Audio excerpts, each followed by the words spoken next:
하나님 말씀 보겠습니다. 하나님 말씀 골로새서 1장 13절에서 20절 말씀입니다. 신약 성경 골로새서 1장 13절에서 20절 말씀, 제가 가지고 있는 성경 324쪽입니다. 다 찾으신 줄로 알고 교독하도록 하겠습니다. 제가 먼저 읽겠습니다. 그가 우리를 흑암의 권세에서 건져내사 그의 사랑의 아들의 나라로 옮기셨으니 그 아들 안에서 우리가 성량고 제 사함을 얻었도다. 그는 보이지 아니하는 하나님의 형상이시요 모든 피조물보다 먼저 나신이시니 만물이 그에게서 창조되되 하늘과 땅에서 보이는 것들과 보이지 않는 것들과 혹은 왕권들이나 주권들이나 통치자들이나 권세자들이나 만물이 다 그로 말미암고 그를 위하여 창조되었고 또한 그가 만물보다 먼저 계시고 만물이 그 안에서 함께 섰느니라. 그는 몸인 교회의 임원이시라. 그가 근본이시요 죽은 자들 가운데서 먼저 나신이시니 이는 친히 만물의 으뜸이 되려 하심이요 아버지께서는 모든 충만으로 예수 안에 거하게 하시고, 같이 읽겠습니다. 그의 십자가로 피로 화평을 이루사 만물 곧 땅에 있는 것들이나 하늘에 있는 것들이 그로 말미암아 자기와 화목하게 되기를 기뻐하심이라. 아멘.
할렐루야. 감사합니다. 이번 주간 강단과 또 본부 말씀 중에서 이런 말씀을 우리는 또 받았죠. 24행복, 감사, 능력에 대해 말씀을 받았는데요. 24는 특별한 시간이 아니죠. 24는 평상시를 의미하는 시간입니다. 하나님이 나에게 주신 은혜를 평상시 누리게 되면 행복도 감사도 그리고 능력도 나타나게 됩니다. 그렇다면 여러분은 평상시 24 은혜 누리고 계십니까? 하나님이 나에게 주신 은혜 중 은혜는 무엇입니까? 하나님이 저에게 허락하신 은혜 중 은혜는요, 모든 것이 그리스도로 연결되어지고 그리스도로 모든 것이 재해석이 되어진다는 것입니다. 초등학교 4학년 때 여름 방학 때였습니다. 당시에 단짝이었던 상민이라는 친구와 두루산에 이렇게 풍뎅이를 잡으러 갔다가 두루산 건너쪽에 있는 두루공원 야구장 그까지 가게 되었어요. 지금도 두루공원에 가면 이제 두루공원 안에 있는 야구장이라고 부르는 큰 운동장이 있잖아요. 친구랑 둘이서 두루공원 야구장 난간 바로 옆에 있는 큰 나무 가지를 이렇게 엮어서 타잔처럼 나무 타기를 하고 있는데 중학생 1학년쯤으로 보이는 형이 난데없이 바로 뒤에 자기 집이 있으니까 놀러 가자는 거예요. 자기 집에. 그래서 공원 안에 무슨 집이 있냐고 하니까 진짜로 자기 집이 있다는 거예요. 그래서 거짓말 하지 말라고 하니까 그래도 따라와 보래요. 그래서 따라가 보니까 야, 이거 진짜 집이 있는 거예요. 두루공원 안에 가정집이. 현재는 그 산책로로 이렇게 조성되어 놓은 그 장소거든요. 그런데 10m도 아니고 이렇게 잠깐 뒤로 갔는데 진짜 한 번도 보지 못했던 집이 있는데 그것도요, 완전히 조선시대 초가집이 있는 거예요. 한옥집도 아니고 초가집인 거예요. 그래서 와, 신기하다. 집 구경을 이렇게 하는데 반바지에 반팔을 입고 있는 그 중학생 형이 옛날에 이제 조선시대 때 천민들이 입던 누런 한복 있잖아요. 머리에는 비늘까지 딱 꽂은 상태로 그 형과 엄마점으로 보이는 아주머니가 옛날 완전 부엌식, 옛날 부엌식, 조선시대 부엌식 거기에서 어떤 이야기를 하는데 그 형의 엄마점으로 보이는 아주머니가 점잖고 낮은 목소리로 인간들 대고 그러지 말안 가더나 이러는 거예요. 그 말을 딱 듣는데 조금 기분 나쁘더라고요. 내가 뭐 가고 싶어서 갔나 그러면서. 그래서 그 소리를 듣고 상민이라는 친구한테 우리 가자 그러면서 집을 나왔거든요. 그런데 어떻게 된 일인지 큰 나무도 그리고 빨간 벽돌로 된 화장실도 그리고 두루공원 야구장도 아무것도 안 보이는 거예요. 처음 보는 완전히 황무지 땅 있죠. 완전 황무지 땅, 땅을 기갈해 놓은 그 황무지 땅만 보이는 거예요. 그래서 이리저리 헤매고 있는데 이번에는 저 멀리서 상투를 하고 있는 조선시대 천민복장을 한 어떤 아저씨가 소달구지를 끌고 오시는 거예요. 그때가 1984년도 정도였으니까 대구에 소달구지 없었거든요. 그래도 다급하다 보니까 아저씨한테 두루산 가려면 어디로 가면 되냐고 이렇게 물어보니까 그런 산은 처음 들어본다는 거예요. 그러면서 그런 산은 처음 들어보는데 이러면서 어리야 하고 그냥 또 가는 거예요. 소달구지를 모고. 그래서 무작정 눈앞에 보이는 산 하나를 넘으려고 두루산을 산 하나를 딱 넘으면 무작정 뭐 두루산이 보일 거라는 생각으로 눈앞에 보이는 그 산을 넘으려고 하는데 그 산이요 처음부터 끝까지 전부 작은 소나무로만 되어 있는 거예요. 그것도 그 작은 소나무에 가시가 있는데 가시 하나하나가 사람 손가락만 해요. 당시에 여름이라서 얇은 반팔티 하나만 입고 있었거든요. 따가워서 도저히 못 올라가겠더라고요. 그래서 멸박 자국도 못 가고 포기하고 큰일 났다, 이제 길이 아프다 이런 생각에 둘이서 이제 지쳐가지고 땅만 쳐다보고 한참이나 걷다가 무심코 고개를 들었는데 저 멀리서 두루산이 보이는 거예요. 당시에는 두루산에 타워가 세워지기 전이었거든요. 멀리서 보게 되면 이렇게 봉우리 두 개가 이렇게 있었거든요. 봉우리가 있고 여기 난간 같은 게 있고 봉우리가 이렇게 있고. 그래서 두리산이다 하고 막 둘이서 뛰어가서는 산을 뭐 어떻게 넘었는지 모르겠어요. 산을 넘어서 동네에 도착하고 너무 지쳐서 둘이서 손만 잡고 아무 생각도 또 아무 말도 없다가 집 앞 골목에 딱 도착하고는 이렇게 둘이서 동시에 얼굴을 보면서 눈이 마주쳤어요. 그러면서 귀신이다 하고요. 각자 자기 집으로 막 뛰어들어갔거든요.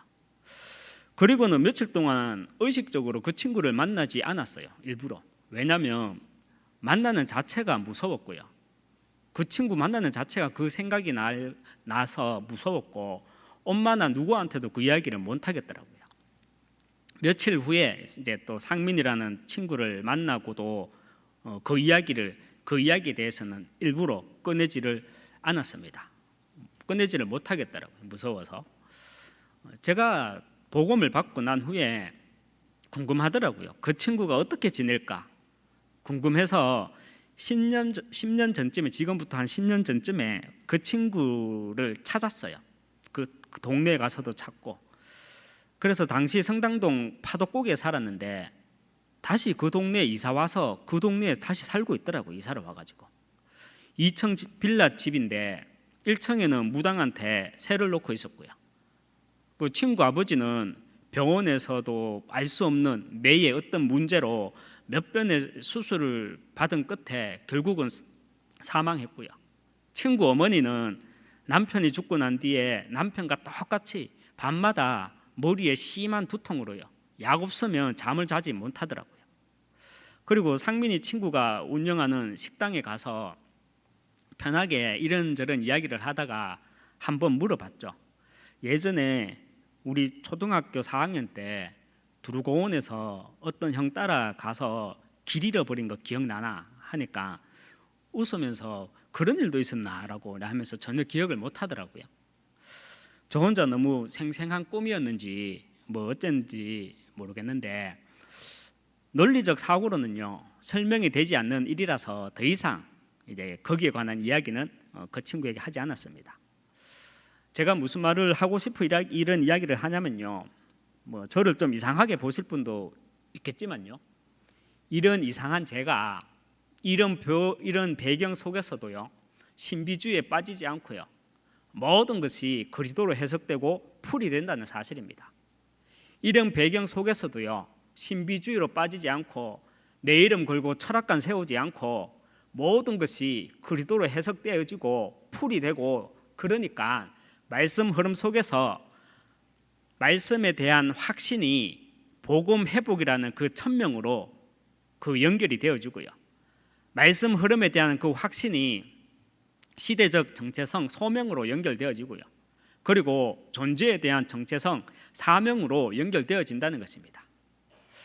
그리고 특히나 내가 이 시대를 살고 있지만 지금 보좌의 축복을 누리게 되면 시공간을 초월해서 과거, 현재, 미래에 그리스도의 빛이 비추어진다.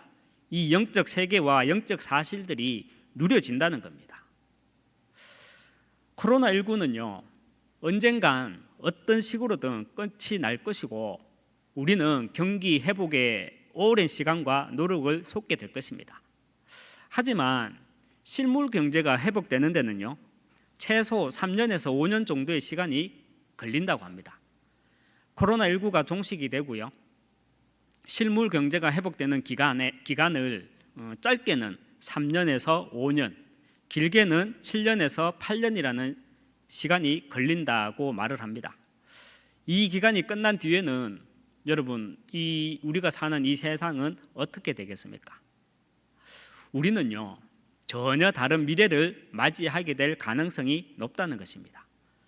코로나19가 끝나고요 7년에서 8년이 지나면 이 시대의 생활 양식, 그리고 이 시대의 가치관, 그리고 현재의 생활 습관과 문화의 상당 부분들이 사라지거나 변화가 됩니다. 변하게 됩니다.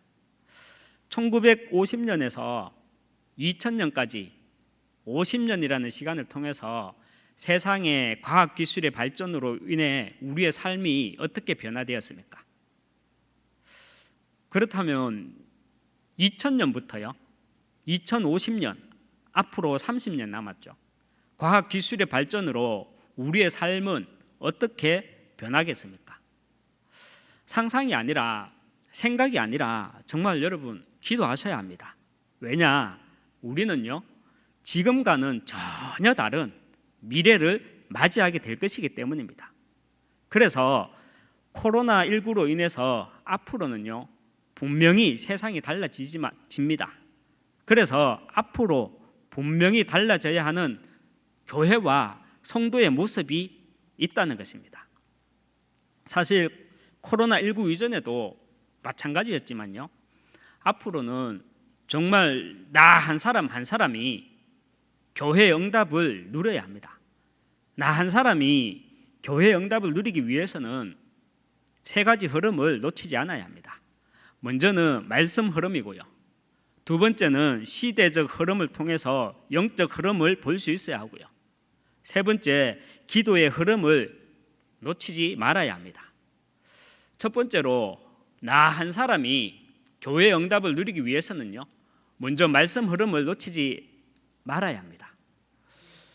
여러분, 하나님이 우리 인간에게 창세기 3장 선악과 사건에 대해 그 선악과 사건에 대한 말씀을 주신 이유가 무엇입니까? 온 인류에게 메시지를 주기 위함입니다. 그래서 선악과 사건을 성경에 기록해 놓은 것입니다. 그렇다면 어떤 메시지입니까? 하나님은 창세기 3장 1절에서 6절을 통해서 우리에게 영적 세계를 알게 하시고 또 시공간을 초월해서 온 인류에게 메시지를 주시는 것입니다. 영적 세계란 이 땅에 역사하는 사단의 존재를 말하는 것입니다. 눈에 보이지는 않지만. 그리고 시공간을 초월해서 주는 메시지란 모든 인생, 모든 민족에게는 창세기 3장 15절 여자의 후손 그리스도가 필요하고 그리스도가 아니면 안 된다는 메시지입니다. 그래서 창세기 3장 선악과 사건을 신학적 용어로 은혜 언약이라고 합니다. 그런데요 사단은요 창세기 3장 선악과 사건을 횡의 언약이라는 것으로 변질을 시켰고요. 지금도 계속해서 그 은혜 언약을 횡의 언약으로 변질시켜 나가고 있다는 것입니다. 여러분은 하나님의 말씀인 성경을 어떤 중심으로 읽어 나가고 계십니까? 우리가 반드시 알고 있어야 하는 사실은요 성경은 역사이지만 정지된 역사가 아니라 흐름의 역사라는 것입니다. 성경의 모든 사건과 인물들이 흐름의 역사로 내 인생과 연결되어 보여져야 합니다. 이것이 말씀 흐름이고 곧 우리의 세계관이 되어야 합니다. 그래서 말씀의 세계관으로 우리는 강단과 본부 흐름을 통해서 이 시대와 현장의 모습들이 우리는요 확인되어져야 하는 것입니다. 온 인류에게 주시는 말씀의 세계관이란 창세기 3장 선악과 사건을 통해서 영적 세계가 확인되어져야 하고요. 시공간을 초월해서 온 인류에게 주는 메시지 창세기 3장 15절이 확인되어져야 합니다. 정리하면 말씀의 세계관으로 시공간을 초월해서 온 인류에게 주는 메시지란 내 인생에 절대적으로 필요한 것은 그리스도구나. 그리고 내 인생뿐만 아니라 이 땅의 문제는 그리스도가 아니면 안 되는구나라는 그 말씀의 세계관입니다. 그래서 에베소서 6장 12절에서는요 우리의 싸움은 혈과 육이 아니요 통치자들과 권세들과 이 어둠의 세상 주관자들과 하늘에 있는 악의 영들을 상대함이라 말씀을 하는 것입니다. 두 번째, 나 한 사람이 확실한 교회의 응답을 누리기 위해서는 온 인류를 향한 은혜 언약이라는 그 말씀 흐름을 가지고 시대적 흐름 속에서 영적 흐름을 볼 수 있어야 합니다. 여러분 사진 몇 장을 보도록 하겠습니다. 화면 보이십니까?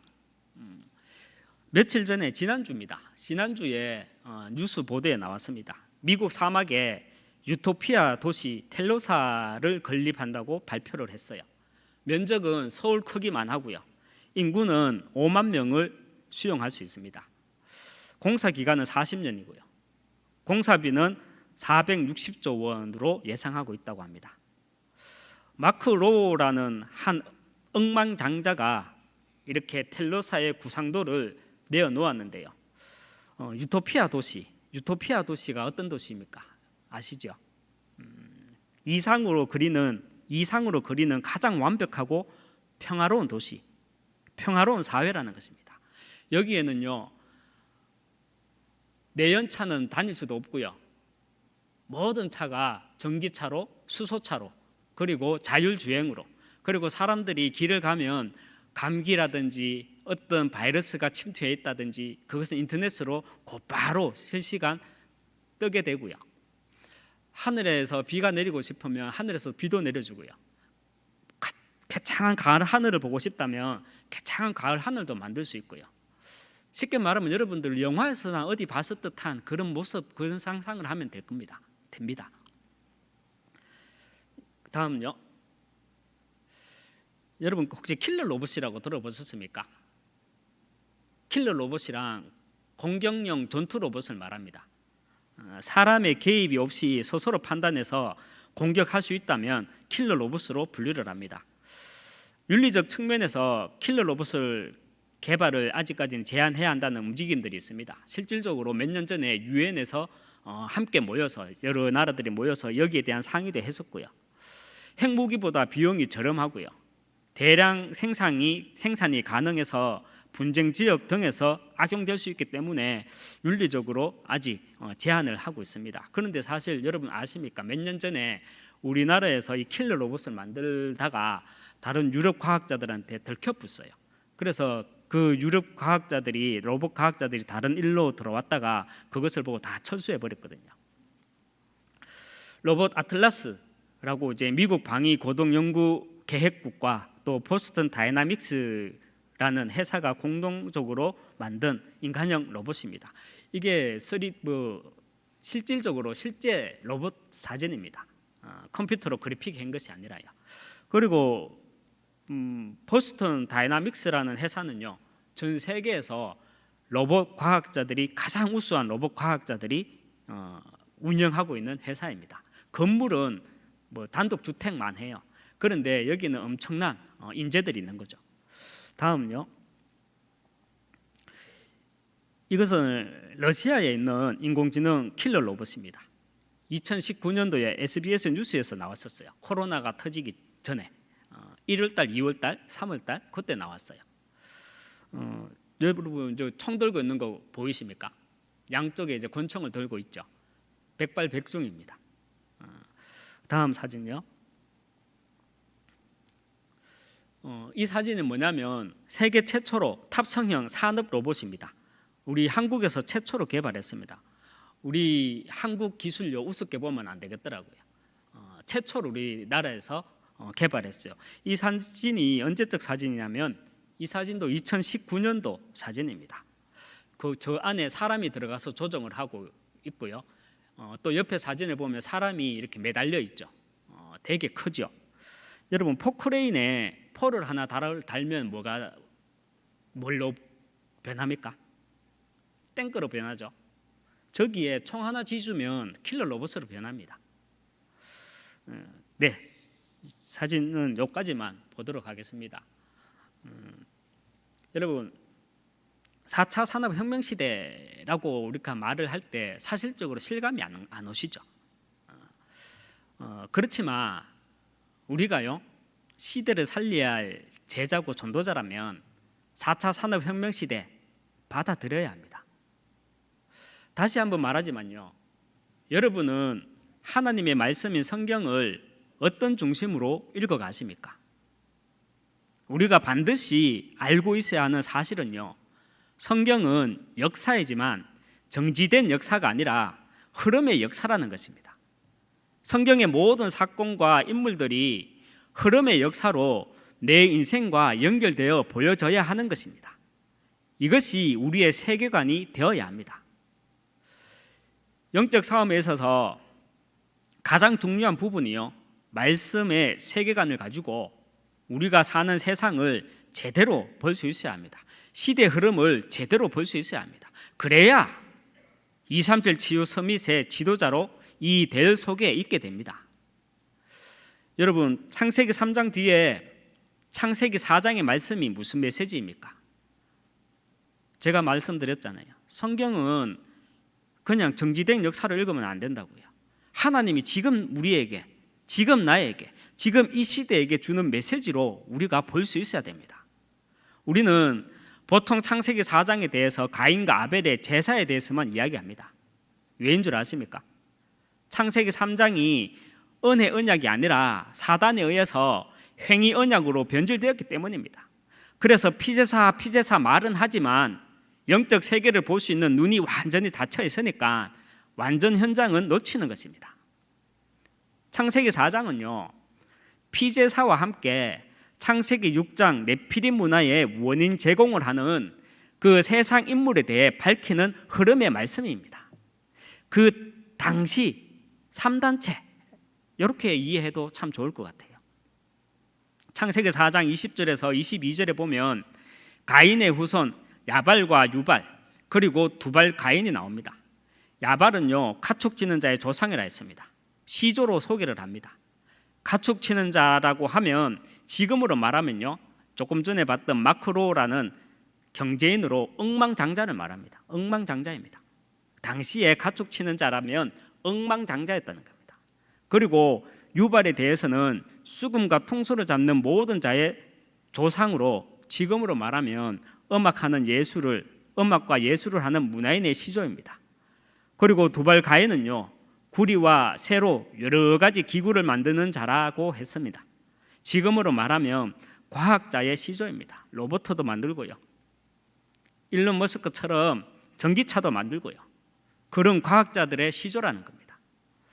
창세기 4장에 기록된 가인의 후손 야발과 유발, 그리고 두발 가인을 통해서 당시 그 시대는 물질주의와 쾌락주의, 그리고 과학과 문명의 발달로 온갖 영적 문제가 가득했던 시대가 오게 되었는데요, 그 시대가 바로 창세기 6장 네피림 시대였다는 사실입니다. 여기에서 우리가 놓치지 말아야 할 영적 흐름은요, 하나님은 인류 전체 구원의 역사를 위해서 가인의 후손, 세상 사람들에게는 경제와 문화, 세상 과학을 맡겼었지만 우리가 영적 흐름을 정확히 볼 수 있어야 되는 것은요, 믿는 자에게는 하나님은 생명을 맡겼었다는 사실입니다. 그렇다면 하나님이 그렇게 하신 이유는 무엇입니까? 하나님이 보시기에는 그렇게 해야 인류가 돌아가기 때문입니다. 여러분한테 10억, 100억, 1000억 주면 전도하겠습니까? 절대 안 할걸요. 저는 1000만 원만 줘도 고민할 겁니다. 그만큼 그릇이 작아요.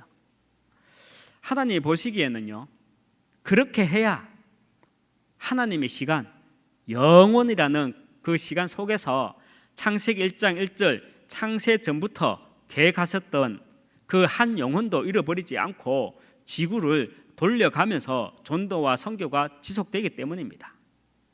골로새서 1장 16절 말씀을 보면요, 만물이 그에게서 창조되되 하늘과 땅에서 보이는 것들과 보이지 않는 것들과 혹은 왕권들이나 통치자들이나 권세들이나 만물이 다 그로 말미암고 그를 위하여 창조되었고 말씀하고 있습니다.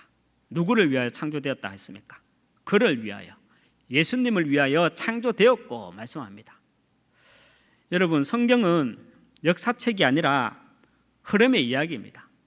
나 한 사람이 확실한 교회의 응답을 누리기 위해서는요, 온 인류를 향한 은혜, 언약이라는 말씀 흐름을 가지고 시대 흐름 속에서 영적 흐름을 보는 가운데 내가 있는 현장에서 종교 개혁과 문화 개혁을 이끌어갈 이 시대 바울이 저와 여러분은 되어야 합니다.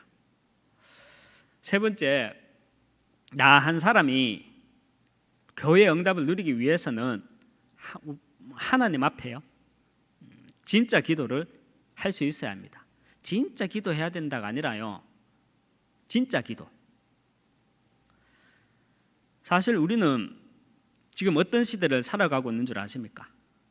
조금 전에 PPT 사진 몇 장을 통해서도 봤지만 그래서 조금은 감이 오실 거라 믿습니다.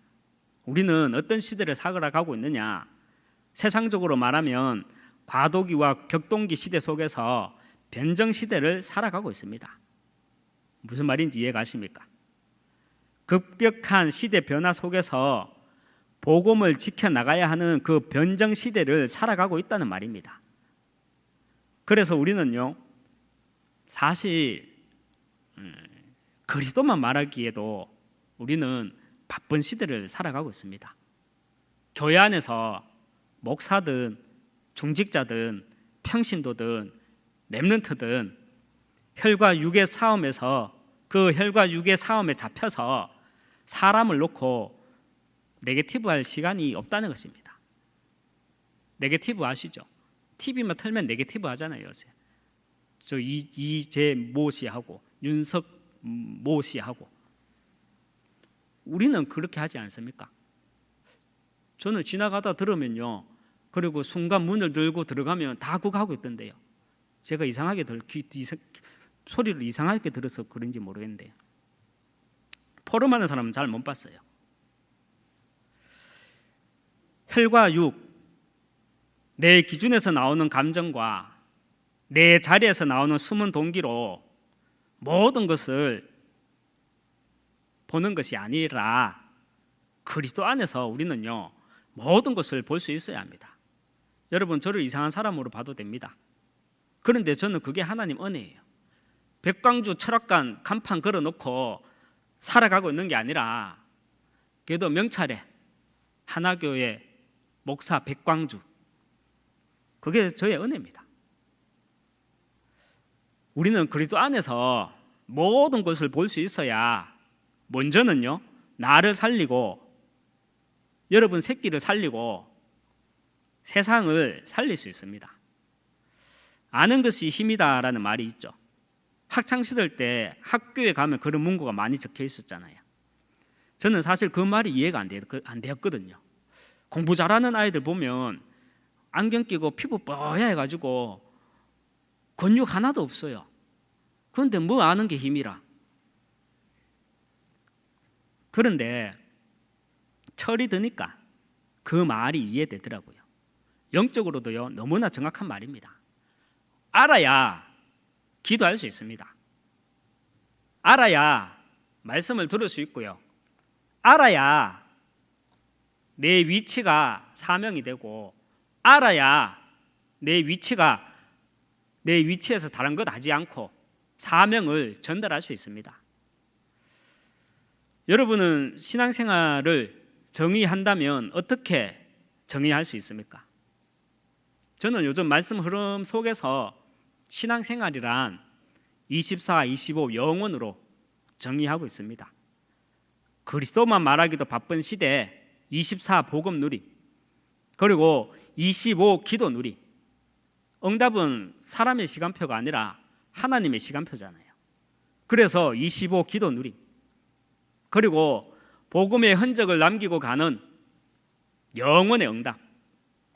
이것이 올바른 신앙생활이고 정확한 언약을 붙잡은 것입니다. 이렇게 올바른 신앙생활과 정확한 언약을 붙잡을 때 우리는요, 진짜 기도를 할 수 있습니다. 진짜로 기도하는 거 말고 진짜 기도. 나 한 사람이 교회의 응답을 누리기 위해서는요, 말씀 흐름을 가지고 시대적 흐름 속에서 영적 흐름을 볼 수 있어야 합니다. 그리고 나 한 사람이 교회의 응답을 누리기 위해서는 올바른 신앙생활과 정확한 언약을 붙잡고 진짜 기도를 할 수 있어야 합니다. 말씀을 맺도록 하겠습니다.